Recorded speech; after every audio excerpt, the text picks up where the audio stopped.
As far as next steps, those are all very active, but when you start talking about the funding that may become available, I've spoken to numerous counties, and starting to form some type of committee is usually a good idea. So getting someone from the EDC, someone from the Industrial Foundation, some city leaders, right? A couple mayors, county commissioners, the judge, higher education, healthcare, getting people to sit at a table and say, what's the problem? How do we identify to get this money?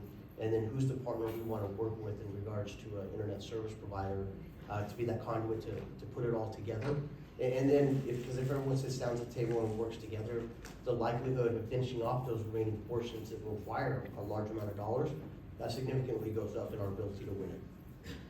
Yeah, no, absolutely. And so if you indulge us, we'd like to open up an opportunity for, and we'll give you a chance to do some closing comments in a little bit. But I know people's schedules get a little flex, so we want to see if we can open up an opportunity. If anybody has any specific questions or comments or ideas that you want to share, we'd be happy to have them address that now. Yes, sir. So, I guess concerned about the inaccuracy of the maps, right? And I've seen the map, I guess, and in Starr County particularly, it only says that there's 400 and some locations that are either not connected or that I think are not connected. But so what can the community, the county, the cities, how can y'all work with them to better identify what's lacking? Perhaps it's with water districts or some kind of other utility districts or utility services to identify locations. Maybe it's the electric companies, or maybe it's the 911 service over at the county. How can we make sure that we're more accurately represented on a map when it comes to what is lacking or underserved? I think one of the key areas, and I would add in the school district, they became very aware of who had internet and who didn't when COVID hit. But I think you need to get a large-scale survey out to the community because when we start talking about that connectivity is a lot of people that are listed on the map that actually have access is not accurate, and they would be able to tell you what they actually have access to. In addition is one of the things, the barriers is the cost, right? I have access, I can't afford it. It's over $100. And so understanding that information, and so if we can put together a large report and go to the broadband development office and go, we know you have a company that's working on the maps, here's the information we were able to gather as a community, working with the electric companies, working with water, the school districts, and these are the surveys, this is the information we have. These are the areas that really should be identified as unserved or underserved on the maps, and I think that would greatly enhance what's available out there. Yes. I was fascinated by Patrick's remarks about Chattanooga, where they put the fiber optic in the ground, but then they found lots of residents could not afford, and so the companies had to subsidize, is what you're saying. That was the experience there. It's hard to believe that Chattanooga is less, is a poorer area than the Rio Grande Valley if we take the valley as a whole.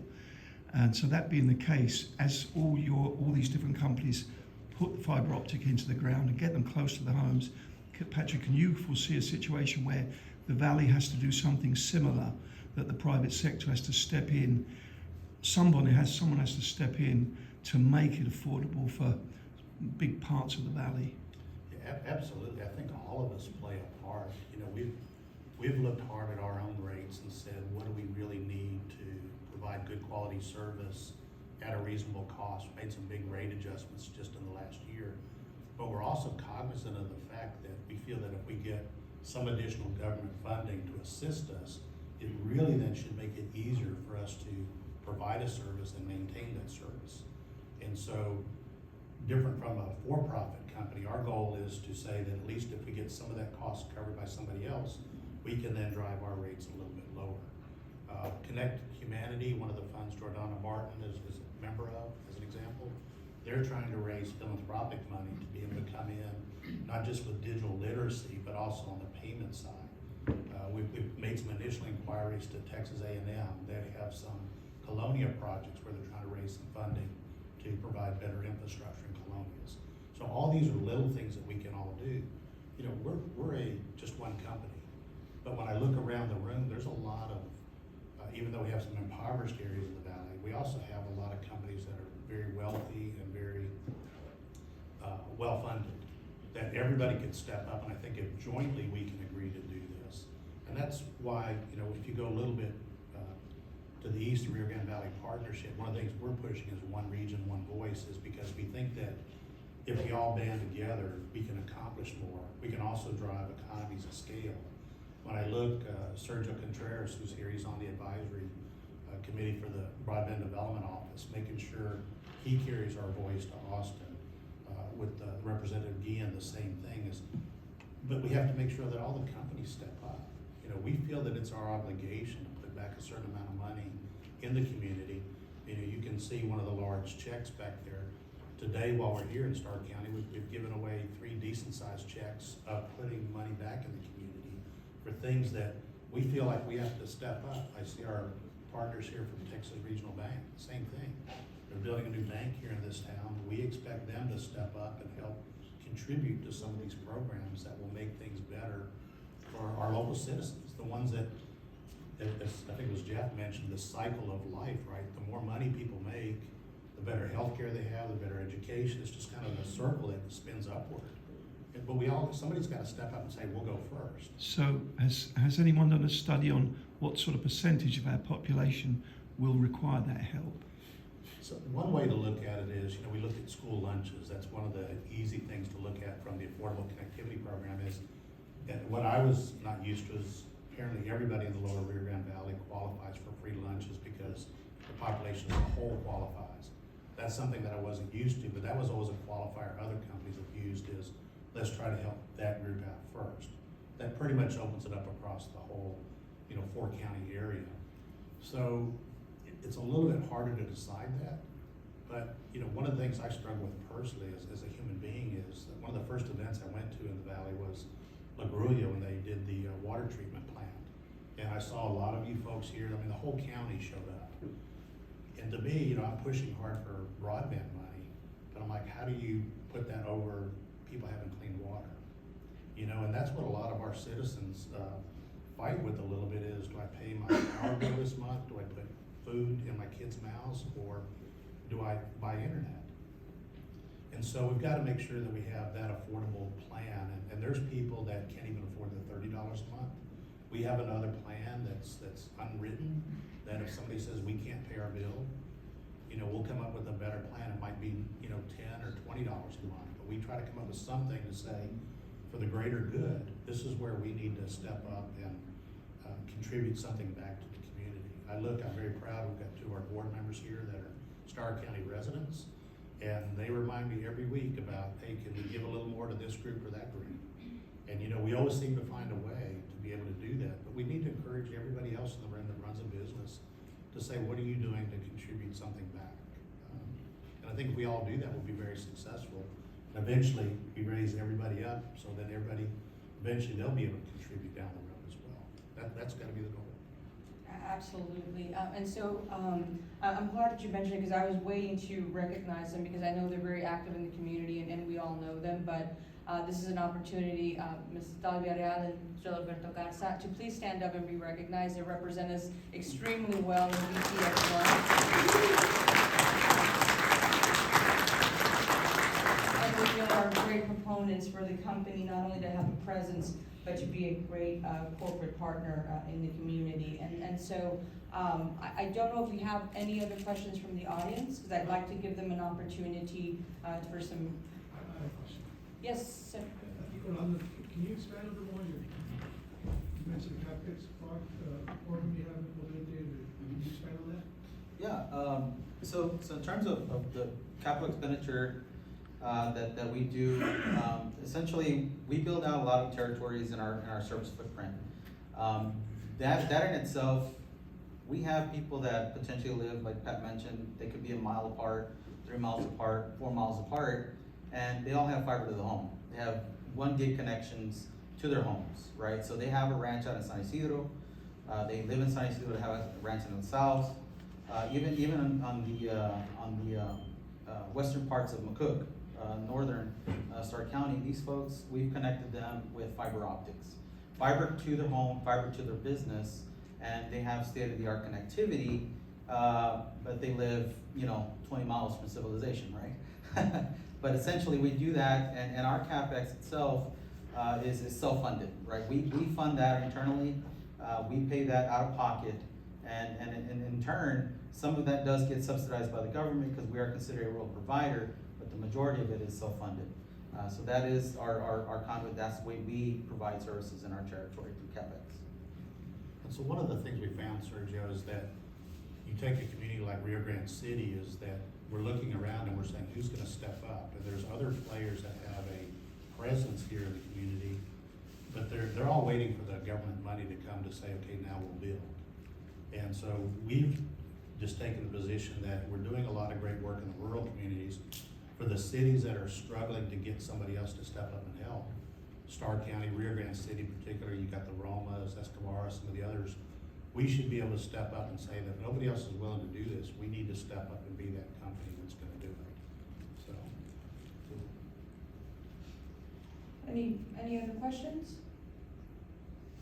Wonderful, so, Rose, I do wanna get Sebastian to give a quick update on some of the gaming programs and things like that we're doing for some of the school kids to, when you talk about increasing job opportunities. Absolutely. It starts with something as simple as gaming, which is near and dear to his heart. No, absolutely, Sebastian. So tell us a little bit about what we look forward, faster Fortnite or a little bit of Minecraft? So I think, excuse me, one of the things is, I'm good. Oh, okay. That most providers are gonna offer is that idea that their speeds, their service, their level of capacity is the best for your gaming and your entertainment.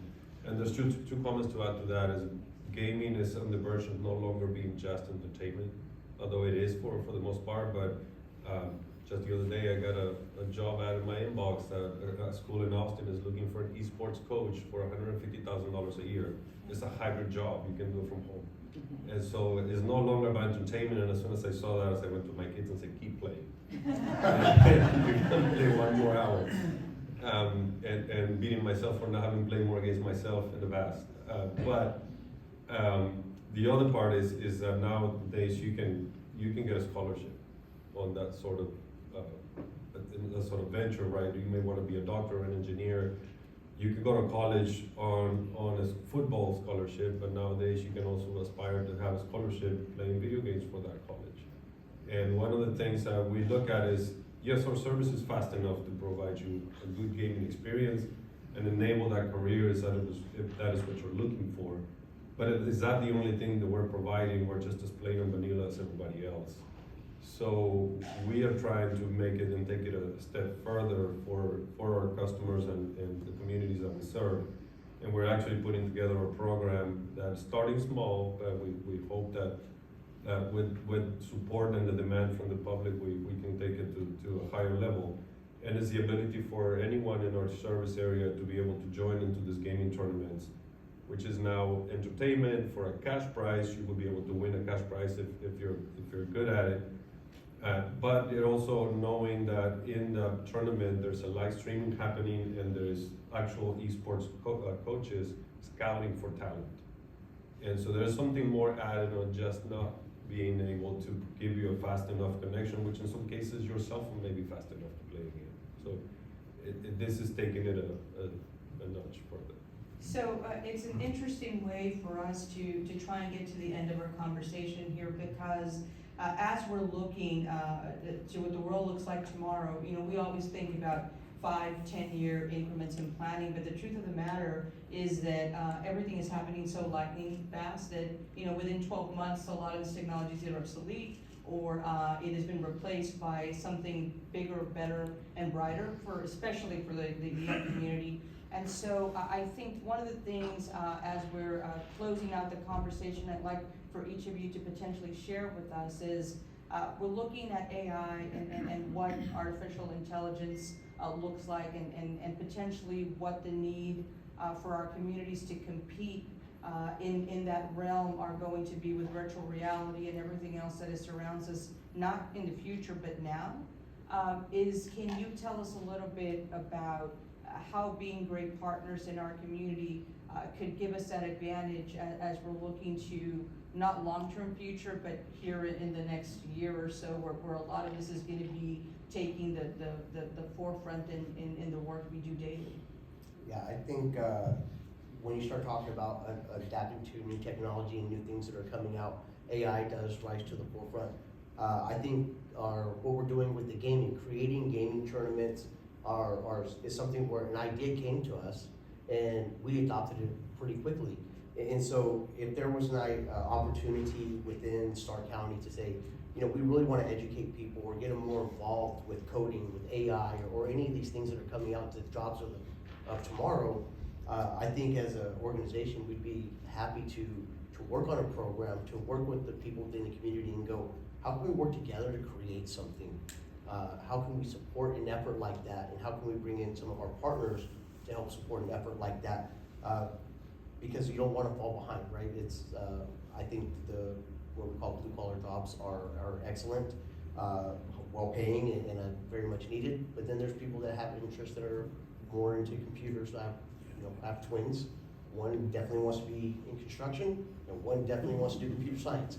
And so, being able to fulfill both of those needs for the interest that reside in a single community is important, and we're happy to help with that effort. Absolutely. So, yes. Well, I'm looking for the microphone, but I'll just raise my voice a little. Since we're talking about innovation and transforming, meeting the needs of the community, and you brought up gaming and with the young in the rural areas, we're talking about access.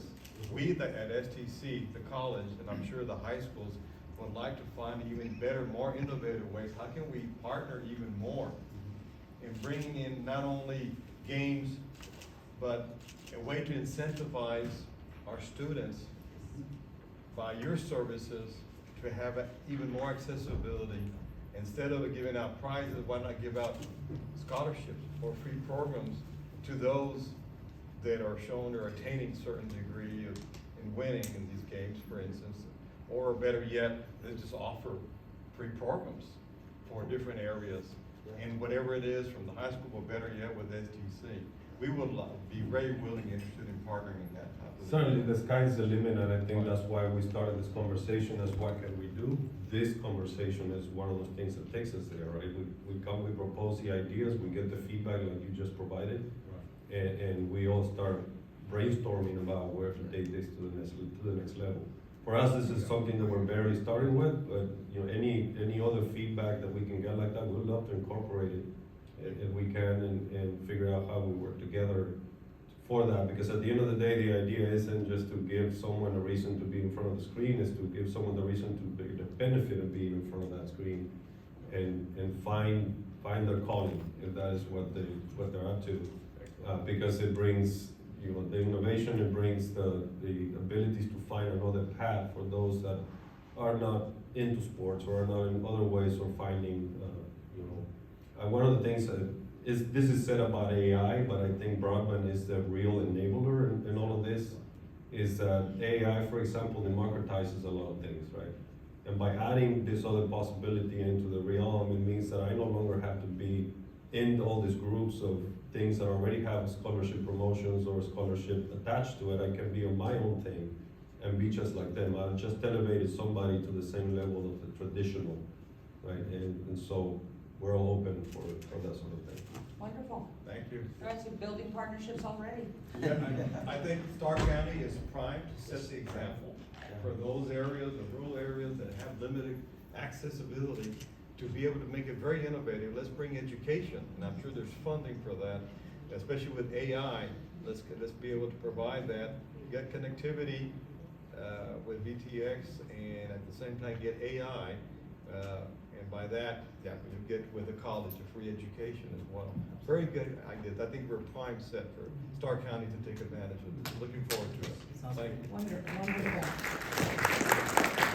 So, Mr. CEO, would you like to say some parting words to the group?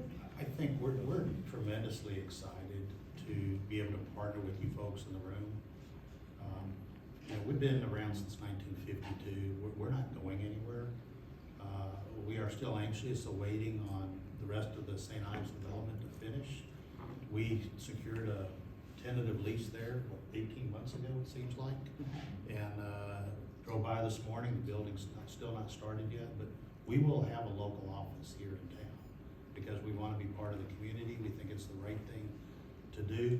Dr. Solis, you know, I enjoy all these events I go to in the Valley, and I always look around to see if the usual people are there supporting the cause, and Dr. Solis is always there. One of the interesting things is, and y'all have probably read about the city of Farr and what they're doing.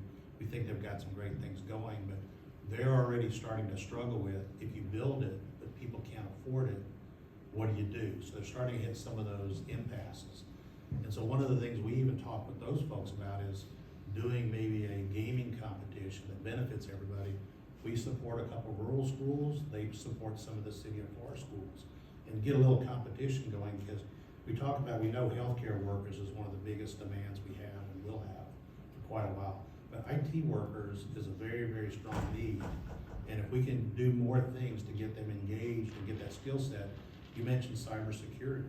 You know, we've all seen the news the last week where certain hospitals in East Texas and New Jersey can't take an ambulance inbound to their hospital this week because they got hacked due to some cybersecurity issue.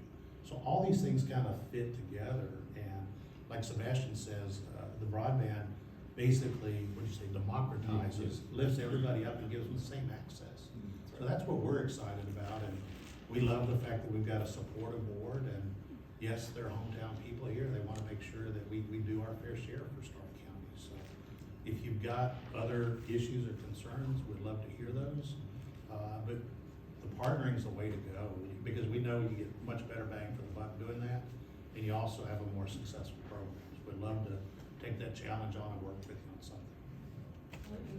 Ladies and gentlemen. Before we leave, I just want one quick comment. Oh, so I'm Because sorry, Mayor. I didn't see- I would be remiss if I don't make or share this with you. I just wanted to express our gratitude, sincere gratitude for VTX1 for sharing your knowledge and expertise in bridging this digital divide. I can't even speak anymore.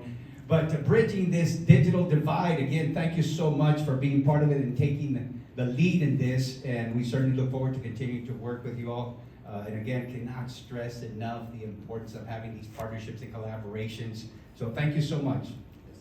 Thank you. Absolutely. Ladies and gentlemen, Mayor, thank you for those kind words. Thank you, each of you, for being an engaging audience.